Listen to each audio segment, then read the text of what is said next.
Hello guys, good morning. So welcome back to my YouTube channel. This is Otto Poison. So nandito naman tayo guys upang magbahagi sa inyo ng kunting kaalaman guys tungkol dito sa ating ginagawang Mitsubishi Mirage G4. So dito guys ay makikita ninyo nasa makina tayo. So ang issue nito guys ay palyado yung makina. So ano ba dapat i-check? So una guys, yung throttle body, i-check ninyo baka barado or baka maya kailangan ng linis.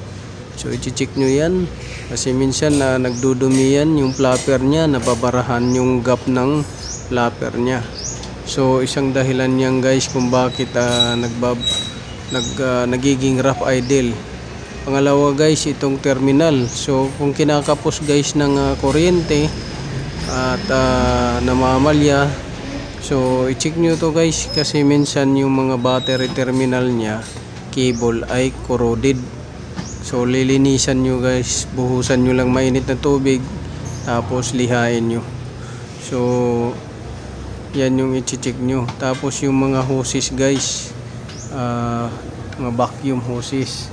Tapos yung ignition coil, check nyo rin yan kasi minsan pagka palyado, siyang dahilan din yan.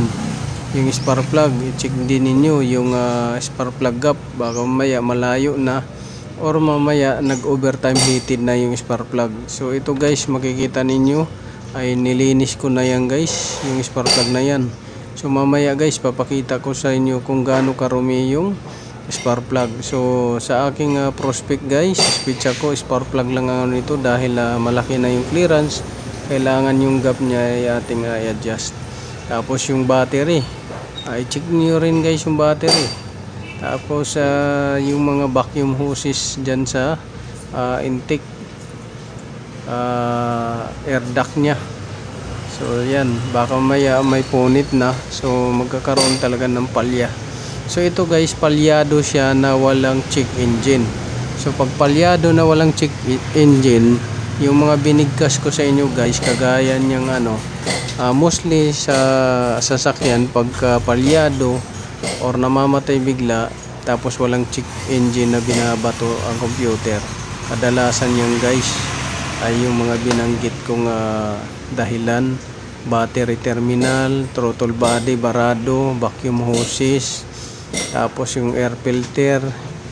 Yan yung mga dahilan, puro barado. So ang gawin ninyo ay i-PMS nyo lang guys at linisan yung dapat linisan dun sa mga binanggit ko. Kagaya nito, spark plug, kung nakikita ninyo, ayan, yan yung nilinisan ko. Pero tingnan nyo naman yung hindi pa nalinisan.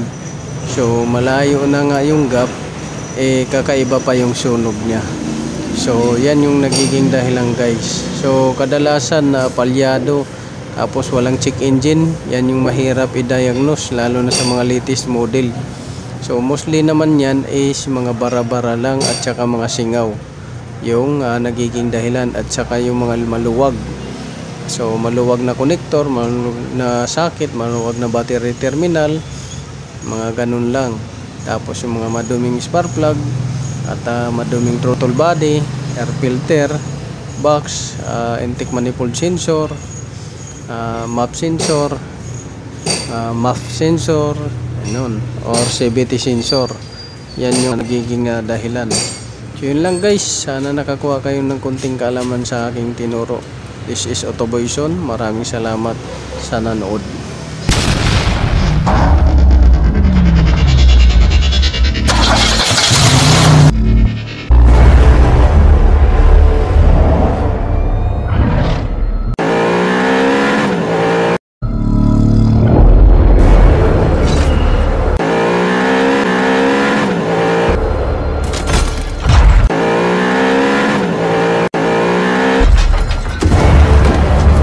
Make